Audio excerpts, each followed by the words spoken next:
Hey everybody, my name is Brad Montgomery. We are live and it's a good day for me and it's going to be a good day for you because get ready, we're bringing him in. Here is Karl Mecklenburg. What? Karl, hold on just a second. I gotta do something there. There you are. Now we got both of us. All right. Okay. Welcome. Thanks for saying yes. I'm so glad you're here. I'm happy to be here, Brad. Well, all right. So here's the deal. I met you after your Bronco career. I met you as a professional speaker. And I have a confession to make. My family is not a football family, Karl. My family was a music family. Instead of watching football, my dad listened to the Metropolitan Opera on Sundays. Can you imagine? So I was, of Yeah, course, well, you can't live in Denver and not be a Broncos fan and not be Broncos aware. So I knew of you and I'd heard of you and certainly knew your name. And when I met, I knew that you were a Bronco. And then it was later on that I found out you were a really elite Bronco. But then that was years ago, dude. And just prepping for this call, I was looking up information about you online in your bio. Holy cow!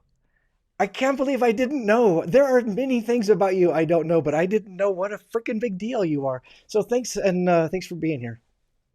I'm happy to be here, like I said. And that was 25 years ago. I've been a professional speaker longer than I was a professional football player. So things have gone well in the speaking world, and I really love it. The thing I miss most from football is the adrenaline. Huh. And you get up in front of a big group of people, you get that adrenaline. It's right there. I truly believe that's one of the reasons a lot of athletes get in trouble when they're done with their sport. They're searching for that adrenaline and they find it in a negative place instead of in a positive place. Well, let's first of all let's just get into it. Good for you. All right, so yeah, you and I are speakers, and we know that feeling when there are 1,000 people out there, and you're backstage, and there's a bunch of nervous technical people and meeting planner people around you saying, "Oh, Mr. Mecklenburg, get ready. 2.3 minutes." It gets your heart going, right? What is more Sure. terrifying? That moment when you're getting ready to walk out in front of 1,000 people who are going to judge everything you do, or getting ready to walk through that tunnel like I've only seen in movies where you guys run out to play a game on national TV with millions of people. Tell me. You know, neither one is a fear thing. It's an adrenaline thing, and I separate. I love adrenaline. That's why I started doing the professional speaking. That's once again the thing I miss most from football. Uh, about about 10 years into my speaking career, I was on a stage here in Denver, and everything started going wrong. Anytime I moved, there was a crackle in the audio. There was a sirens going by outside. Whatever could. Everything was going wrong, and I and I and I thought about it, and I'm like, you know what? I'm as comfortable here as I was on a football field. It took me 10 years to get to that point where I knew what to do, and it didn't bother me, and I you know joked about it, and we went through it, and it was fine. I don't find it a fearful thing, but I do still get the adrenaline, and that's like I said, one of the main reasons I started doing it. Are you kidding me? You're never afraid, like a little bit of like, oh shoot. No, I'm not. Let me put it this way, Brad. I played in 3 Super Bowls. We lost by a total of, I think, 120 points in those three, in front of the whole world. I could never be more embarrassed than I was after each of them. So you know what? No, the bottom has fallen out already. I know what it feels like. I know that the sun comes up the next day, and you get ready and you prepare and you move on. So I mean that to me, no, I'm not afraid. All right. uh, it's pretty hard. First of all, I'm just envious that you could say, "Well, I did play in 3 Super Bowls." And I heard you follow up. It was like the perfect Karl Mecklenburg metaphor, I think, right there, because you have mastered Karl a way to make people feel at ease with you. That you could say like, yeah, I played in three Super Bowls, but you didn't. You said you immediately follow up with, well, we didn't win, and we lost by some points. Um, that seems to be like the way you are, dude. You are not a big braggy guy. Well, I I don't think there's any place for that. I don't think there's any reason for that. I make mistakes all the time. I have challenges in my life. I'm to me, success is overcoming obstacles. That's what it is. And we all face obstacles. Right now, we're all facing the same obstacle with COVID, but Right. we all face obstacles, and to be successful, you have to learn how to overcome those obstacles. Whether it's in any business you're in, it's the same thing. It's identifying what you're doing right, trying to repeat that, identifying what you do wrong, and try to fix those things. So it's an honesty and forgiveness thing that I call a sports mentality. We were faced with what we did wrong every day in meetings, every day in film. The coaches running the film back and forth and back and forth, saying you did this right, you did this right, you did this wrong, you did this right, and right in front of your peers. And there's no punches pulled, and a lot of times there's some cuss words thrown in, and it's just okay. I did that wrong, and then you're expected to set some goals around that mistake, fix it for the next game, and something else will go wrong in the next game. If you grade out 90% in the NFL, if you make a mistake 1 out of 10 plays, you're an all-pro level player. You're always making mistakes. The question is, what do you do about those mistakes? How do you fix them? So I'm just a guy trying to overcome, just like everyone else. Aw, yeah, okay, but here's the get real moment. I I've never seen you speak live, Carl, but I've seen you on video a lot. And you are a total pro at it. You've been at it a long time, as you mentioned. You've earned your CSP, Certified Speaking Professional designation from the NSA, which is a really big deal. It's a hard business, and you're crushing it. The stuff you just told me sounds a little bit like the stuff you would tell me if I was in your audience.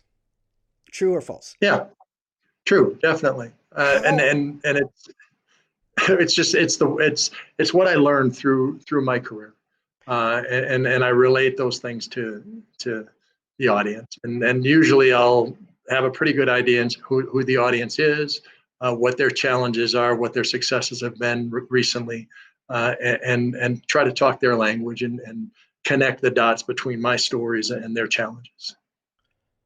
How much? How much of that is easy for you? Meaning, so I also am a speaker, and I have ideas about stuff I tell my audiences all the time and lessons I think they should know. But when it comes to real life, like for example, I've talked to hundreds of audiences, Carl, about how to manage change. And then the pandemic came, and I'm like, I'm freaking out No. because talking about it and doing it, there was a time lag. It was like I was buffering. I had to get before I sort of kind of buckled down. I was freaking out a little bit. So that's my way of asking you. You just say, "Well, I'm a normal guy and everything." I just see obstacles. We got to overcome obstacles. How much of that is really? Are you able to do that every day, or do you end up struggling with your own message? No, I don't. I don't end up struggling with my own message necessarily. I think there's always a bit of a time lag to try and connect with the situation you're in right now with the things you know. That's why speakers are hired.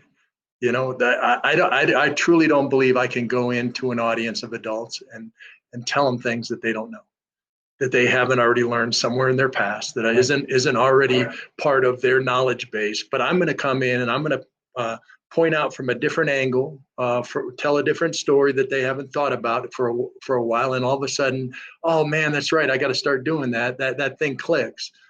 When we ran into the pandemic, and everything shut down, as far as speaking goes, I thought about it, and I'd been there before. I've had 18 football related surgeries, and each time you go and you have the surgery, then you're in rehab and you're at the facility, but you can't work out, you can't practice, you can't play, you're just there, you're just trying to walk, right, and everyone else is out running, doing everything they're supposed to do. uh, and I looked at those situations and tried to do what I could do about it. What can I control right now?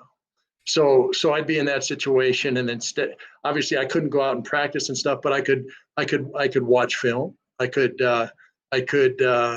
work out my upper body if it's a lower body injury. I could work out my lower body if it's an upper body injury. I could make connections, and that was a huge thing for me.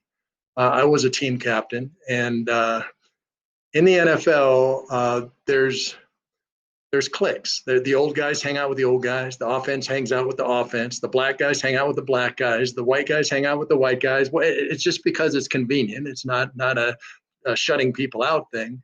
But all of a sudden, I was able to cross a lot of those barriers because I had time. I was there, and other guys were injured, and they were there, and I crossed those barriers and made connections that ultimately, when I came back after that injury or the next injury or the injury afterwards, I made some connections across those barriers, and I was able to be a much more effective leader. Yeah, that's really striking to me, Carl. Because I think what I'm hearing is, you kind of took advantage of a crappy situation, is what I'm hearing. Okay, yeah, control what you can control. I mean, obviously, I can't go out and fly to South Dakota and give a speech. I was supposed to be giving a speech last week in South Dakota for a healthcare system, and that got moved to later. And I can't do that. But what I can do is I can do things like this. I can do some online presentations. I can do podcasts. I can post things on social media. I can keep my name out there. I've done a couple of commercials since this thing has started. So there's other things I can do. What were you? Tell me about the commercials. I'm dying to know. Well, I did one for a mortgage company here, 5280 loans.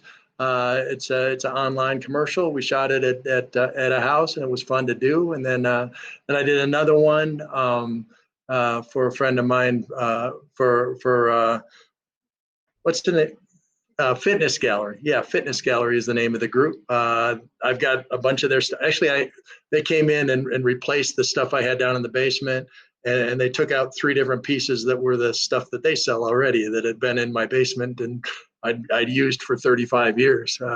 So Fitness Gallery is a company that I've used for a long, long time, and good people. And amazingly enough, they have stock. Nobody has stock anymore in anything, right? You Yeah, can't buy it, right?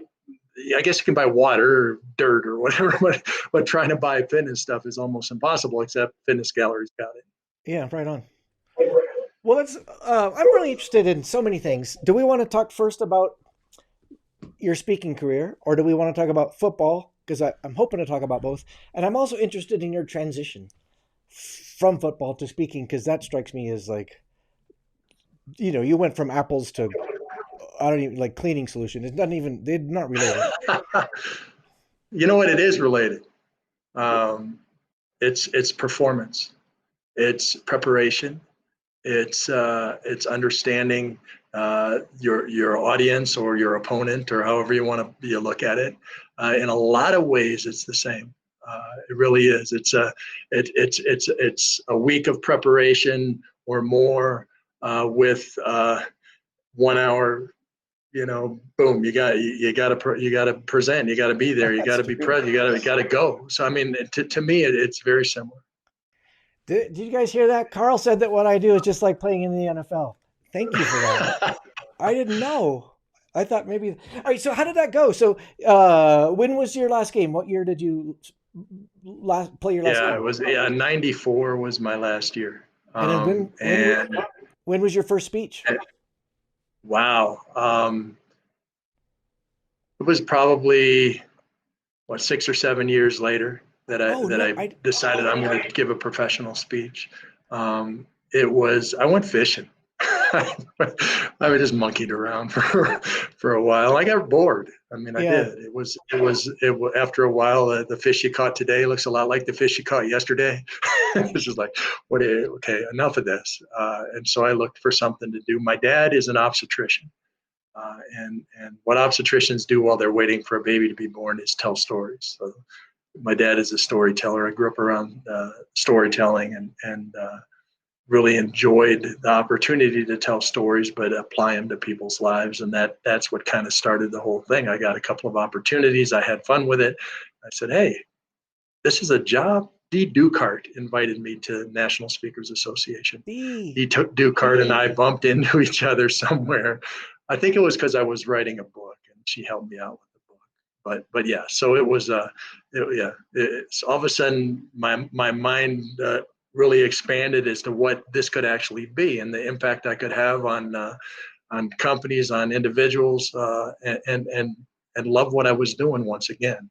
And that was the thing that I was searching for more than anything was something to replace football. Because when you're 34 years old, you can't. I mean, my body was busted up. I couldn't play anymore. That last year, I had multiple concussions just because I was a half step short. I couldn't keep up, and it was a tough situation. It took me until April before I was all the way back mentally, and so this was it. I'm done.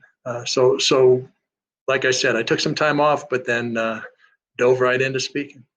I'm guessing that time off was hard. It was in a way. In a way, I needed it. My family needed me. We had two youngsters. My wife uh, had her hands full trying to take care of the house and the kids and everything going on. Because when I was at football, I was at football, and when it was the season, I didn't have time, and it was a tough situation. God bless Kathy. She did a wonderful job with our family, and was a good situation to come back home and actually get involved. Oh, you're a good man.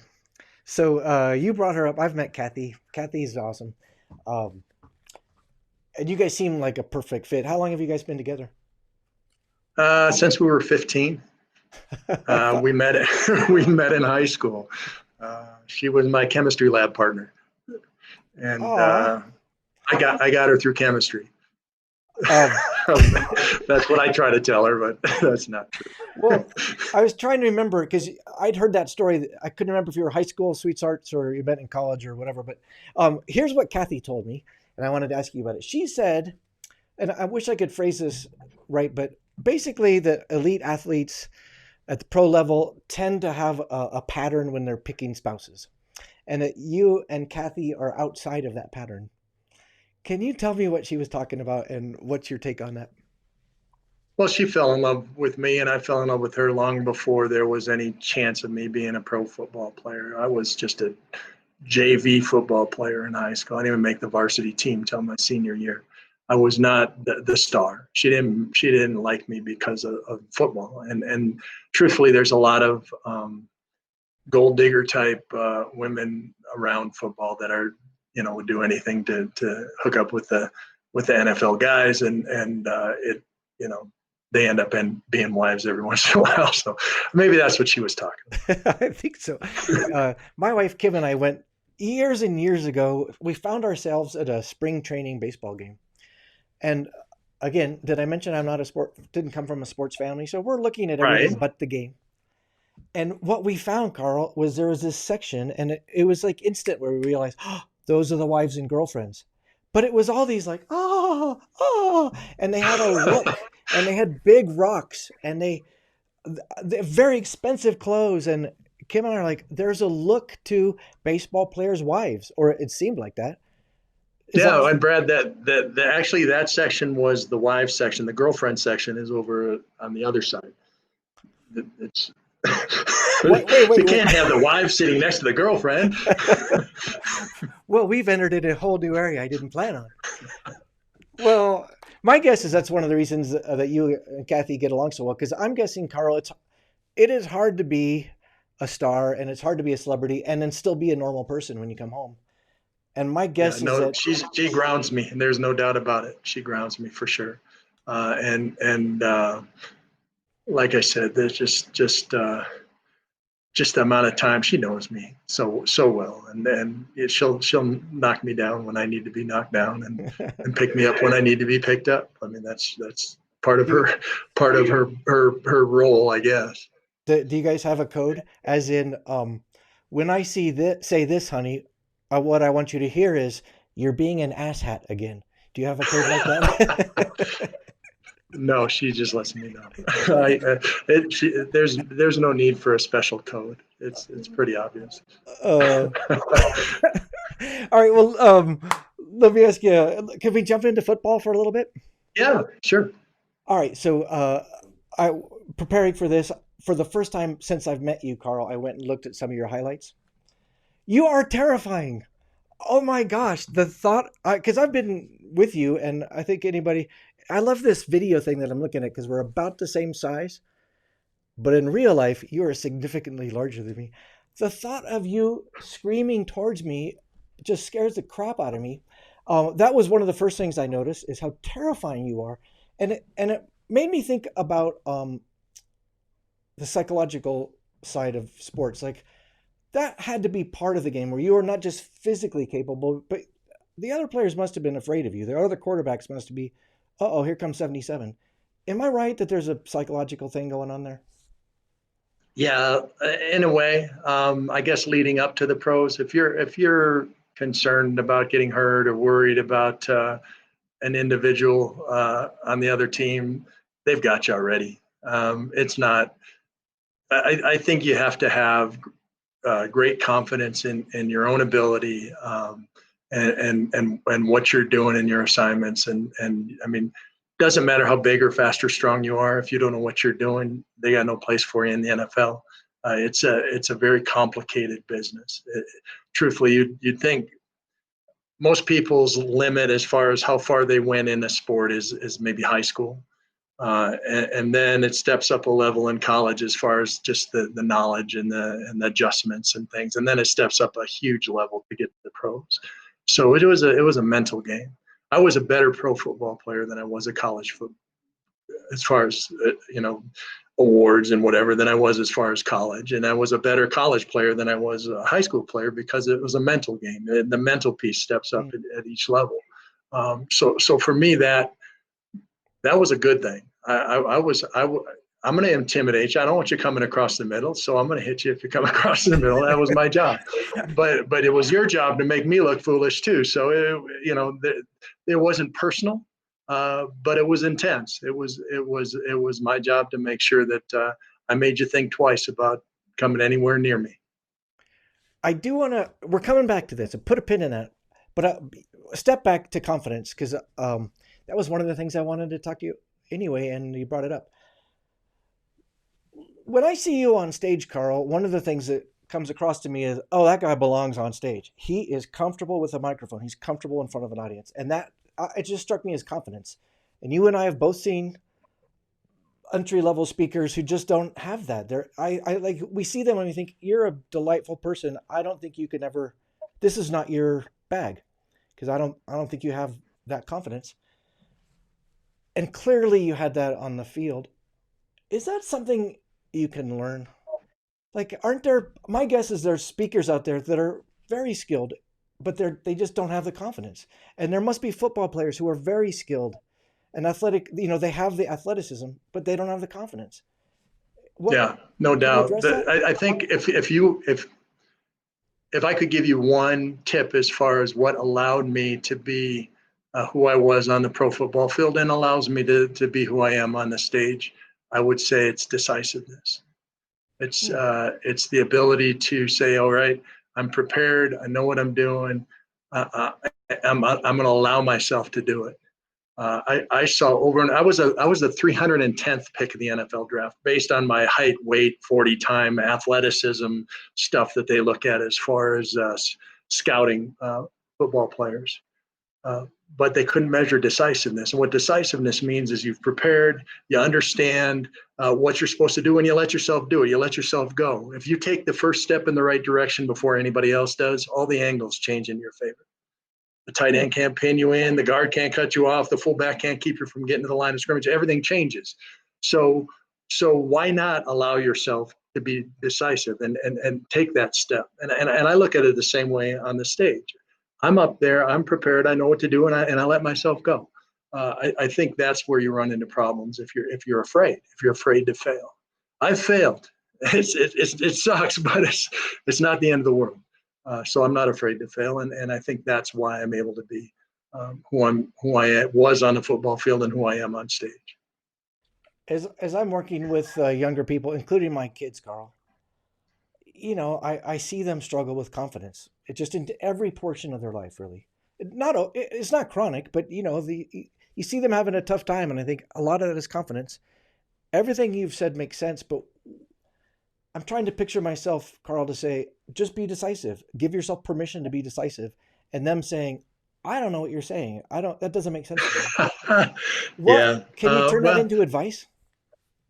can I turn that into different advice? Like, I what would you can. tell your kid Yeah. if they're a little Yeah. I mean, hesitant? as far as your children and my children doesn't matter, but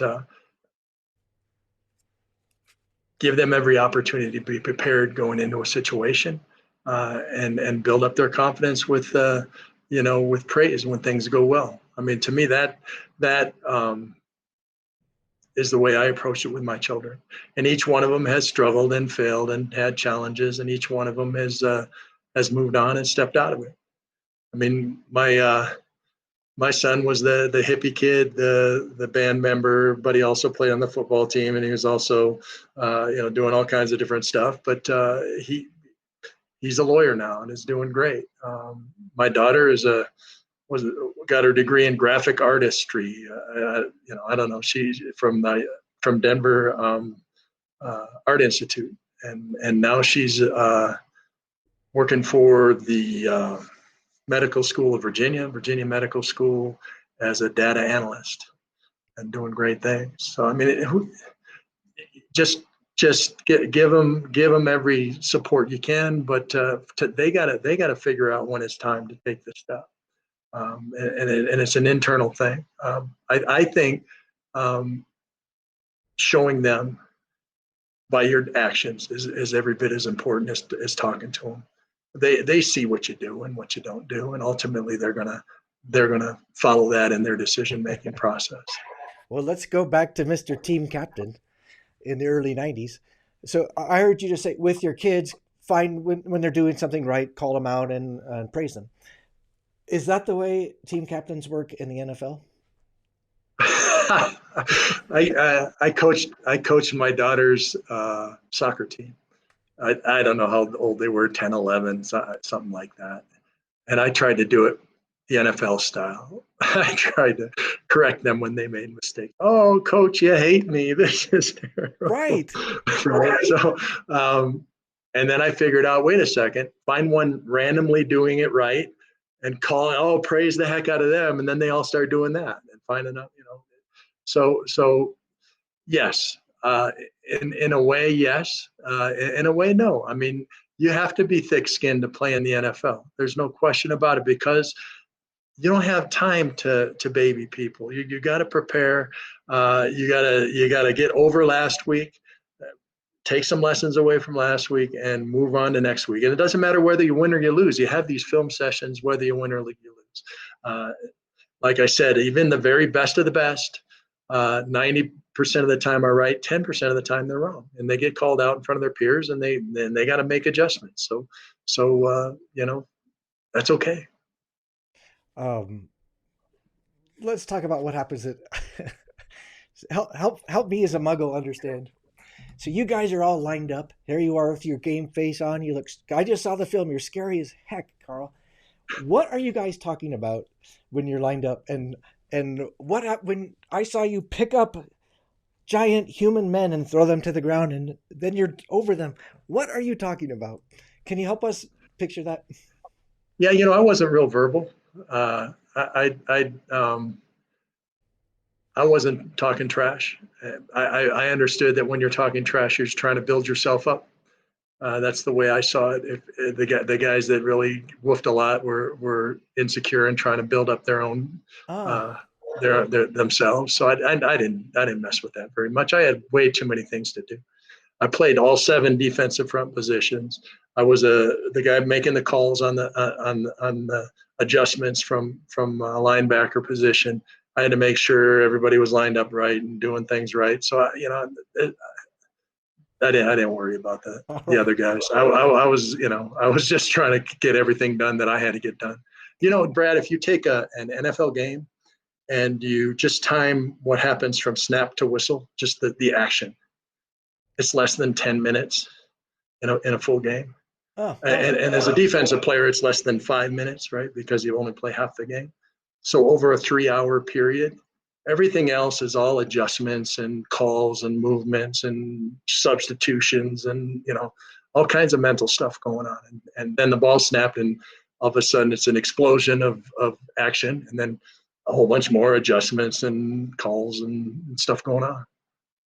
In my mind, Carl, though, the smack talking, I thought it was a technique. Like in my mind, I thought veterans would try to get under the skin of newer players in order to shake their confidence. But I hear what you're saying. You're captain. You're busy. I Yeah, I I'm say not I going to hear that shake going your on. confidence. Yeah, if yes, does it go on? Yes. Did I participate in it? No. I think it's much more intimidating to just beat the hell out of somebody, and then they're worried about you more than more than if you tell them you might do that to Yeah, okay, I hear you. I know from what you just said that even though I couldn't find proof on YouTube, you were not a celebrate kind of guy. You didn't dance and have the crazy moves. Was that them. No, is that just something that's more recent, or was that happening when you were playing as much as it is now? actually, it was a penalty at one point, um, but no. If I do my job, I'm excited for the guys that were, if I sack the quarterback, uh, the other guys had to have some pressure from that side, of the quarterback would have ran over that way. The quarterback would have thrown the ball if there wasn't coverage behind me. Making sure that there wasn't somebody wide open. It's all interconnected. It's not just me, me, Right. me, me, me. I don't get up and do that. That's not reality. So no, I wasn't a dancer. Well, this is one of the reasons why you're such a nice guy. For the record, though, if I, even in an imaginary non-world, were able to sack an NFL quarterback, there would be a party. But of course, you're You like charge that. the camera. Oh yeah, yeah, I'd be doing it. Woo! Yesterday, so you sent me an email prepping for today, and you said Broncos lose. I know yesterday the Broncos lost to the Chiefs. There was a guy who did a backflip into the end zone. You would Right. never do that. So, like, if that was your son, what would you say to him? Or one of your players, your captain, what would you say to him?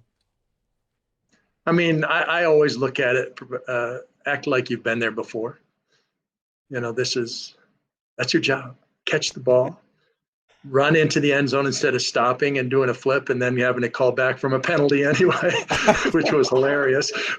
He went through all those histrionics and ended up getting the touchdown call back for holding or something. So Yeah, yeah, I was picturing that guy. So he runs to the end zone. He stops this far from the end zone and turns around and waits and then does a flip into the end zone. And you're like you said, it didn't really happen. But I was imagining his mom going, "Oh, honey, just oh, honey." right. Just take the ball and give it back to the ref and get ready for the next play. All right, let's talk about football from your perspective now. Now you are a former Bronco. What's it like to watch the Broncos as a former dude? Because one, you have this knowledge that the rest of us don't have, and two, you must have emotional connection that even deep, diehard fans don't have. What's it look like when you're watching a game? Are you with your pals? Are you eating Cheetos, or are you taking notes, or what's it like? Yeah, usually I've recorded it so I can blow through the commercials. Right. I'm sitting in the family room with Kathy and talking bad about the guys making mistakes, Right. like I was a coach. You know what? It's such a different game. When I played, you tried to knock each other out. I mean, that was the idea. It wasn't a penalty; it was a great play. Yeah. Now it's a different thing. I don't know if I could have made a team now. They don't hit in practice. They don't learn how to tackle. They don't. There's all kinds of stuff that goes on during a game now that couldn't have happened when I was playing. I mean, the tackling is just horrendous. The angles they take and the techniques they use, but they don't ever practice it. And how do you learn to do something without practice? To me, I get frustrated if that's not obvious.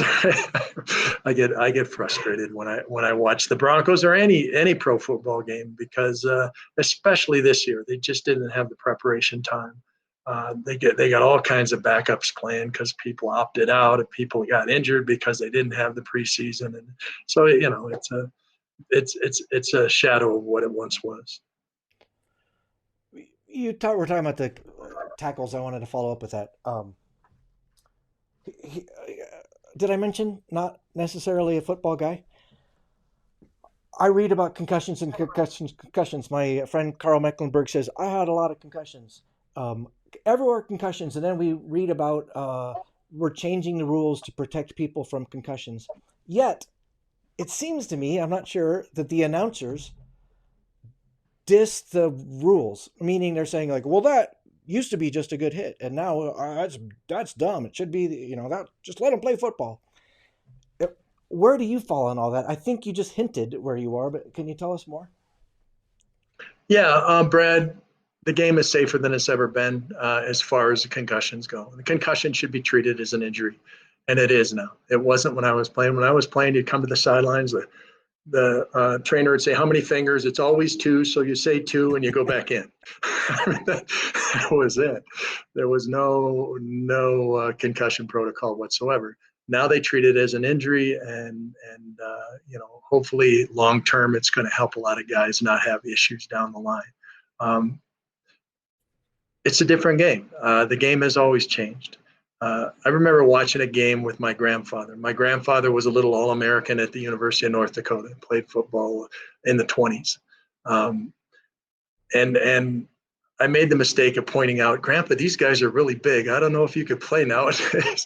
Hell, boy, I played when it was a man's game. Didn't have no face mask, didn't have no pads in my pants, had to play both ways. The game has always changed and evolved. That's just the nature. So the game has changed from what I played. It's a different game, and it will continue to evolve. Hopefully, it'll be in a safer and safer way. I mean, like I said, I'm beat up. I've had some challenges. Mentally, I'm okay, and that's awesome. But a lot of the guys I played with aren't. Mm-hmm. I've had 3 or 4 guys that I knew personally commit suicide with CTE, Oh, which is a horrible disease. Which is not only do you have dementia, but you're depressed. That's not a good combination. That's why people take their lives. So yeah, I'm glad that the concussions are less and less now. you mentioned, I think it was your last year, that it took you until April to recover from concussions. Did I read that right? Yeah, yeah. Right. So here's the question. You come off the sidelines, they hold it up, you say, that's 2 fingers, coach. They send you back in. You're aware that your brain's not working, right? Yes and no. I'm not one of the. I guess one of the things I looked at as a football player, I understood that I was going to get injured. That I mean, going into pro football, going into college football, yes, injuries are part of that. I didn't understand that there was a chance that it was going to take my brain. I didn't understand that. That wasn't pointed out to us. That's why there was the lawsuit by the players because the medical staff and the league itself had kept that from us. So yes, I knew there was a problem. My job as a football player is I'm gonna play until the coach decides that the guy behind me is better than me. Yeah. Right. So whether it's I got a bad ankle or my knee's hurting or whether I'm dinged, whatever it is, that's the coach's call. That's not my call. Yeah, that makes you guys badass and crazy. I I suspect, based on what you said, your leg could have the bone sticking out of it, and you're like, "I'm fine, coach. I can do it." Yeah, no, I played a number of games. I played one game with my heart knocked out of rhythm. It was in atrial fib. I played a game. I played 5 or 6 games with cartilage torn in both my knees. One season, at just the last 5 or 6 games, I had cartilage torn in both my knees, and you have the you have the surgery at the end of the season. There's the preseason, the season, the postseason, hopefully, and then surgery season. That's just the way it was. Yeah. You just gotta understand, like it's awe inspiring for me as a non, I have this much experience with football, but it's awe inspiring, and you're insane. It's both. Yeah. I think one of the things that weeds people out on their way to professional football is that if you don't have a real high pain tolerance naturally, you don't make it. I mean, you can't enjoy it if you don't have a real high pain tolerance. Right. My father says when I was little that he'd spank me, and I'd look at him like, "What are you doing, Dad?" That all you got? which isn't really smart. It's like, I understand you don't want me to do this. Okay, I won't do it. But what are you doing? All right, let's move on. We're going to go to a rapid fire bunch of questions. Here's the rules. Mr. Mecklenburg, should you accept them? No thinking. Just answer the question. Decisiveness. I can do this. Perfect. You get to test your theory. Describe a perfect evening back when you were a player. We won the game. The restaurant was open, and Kathy was with me, and the kids were with the babysitter. And you were alone with Kathy or with your teammates? Yeah, the kids were with the babysitter at home, and Kathy and me at the restaurant afterward. And actually, at the time when I was playing, there was only 2 or 3 restaurants that would be open on Sunday night in Denver. It was nothing. Wait, but I'm confused. So, are you with the rest of the team and Kathy, or just Kathy? No, I'm done with the team. I'm with Kathy.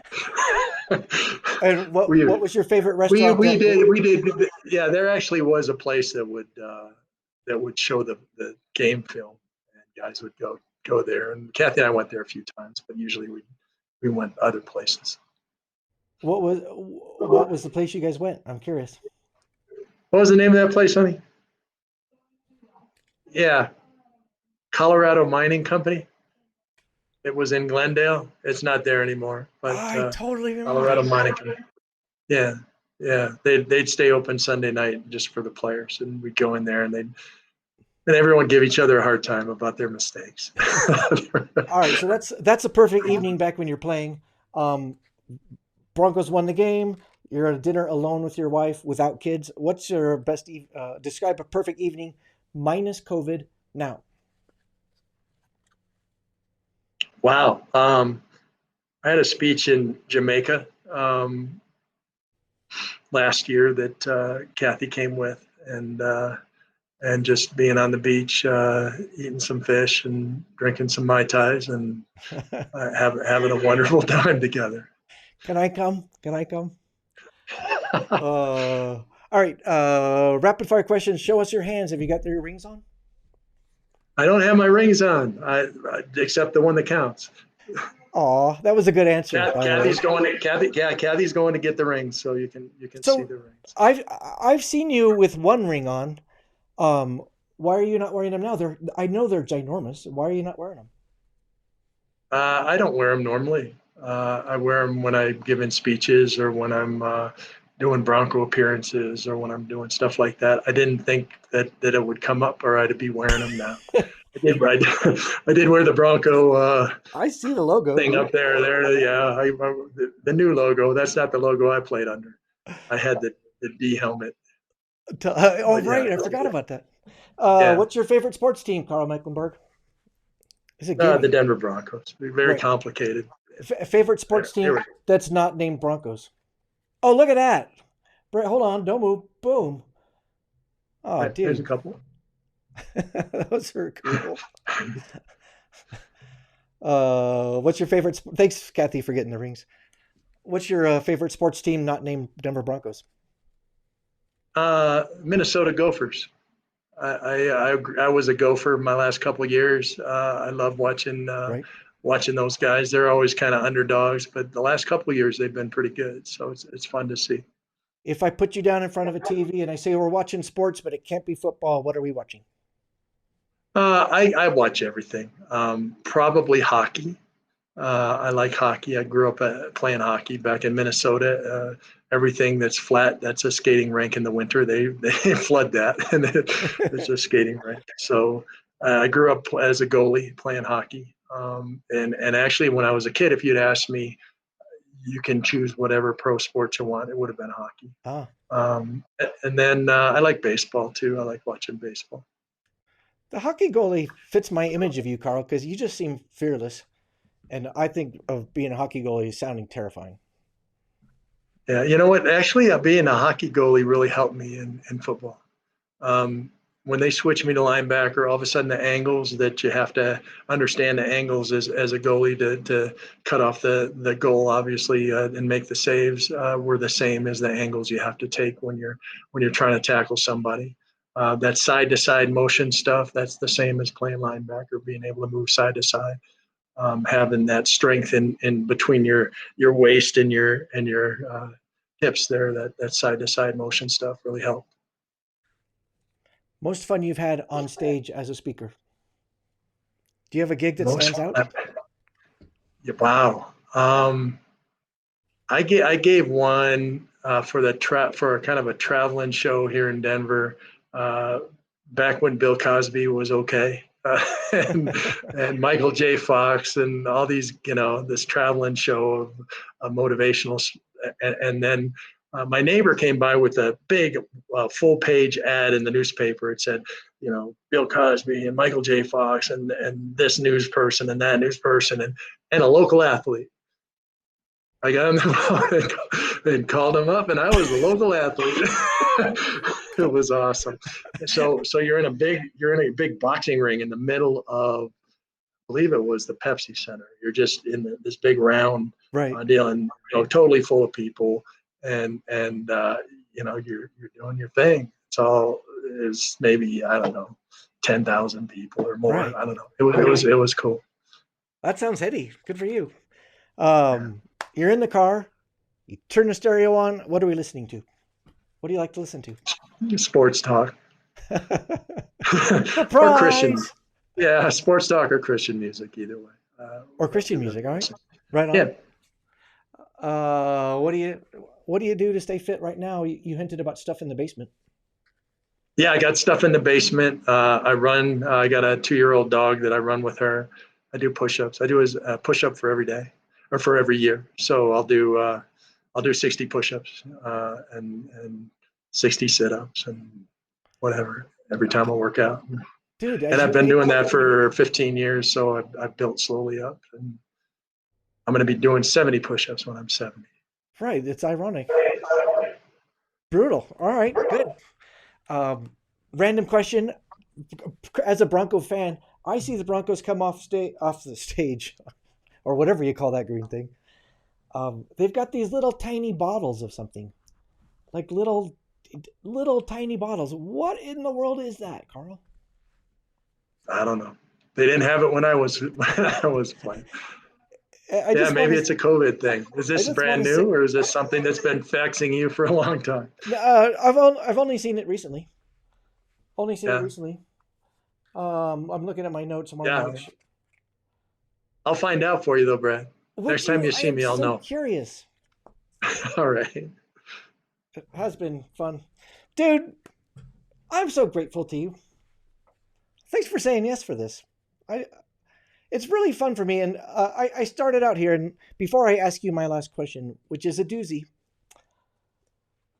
I'm not kidding. When I started out, I said I was researching you and looking you up online in preparation for this, and I think, Carl, I'm really glad that I met you before I realized just how much of an elite athlete you are and just how much of a celebrity you are, because I think I would have been more intimidated.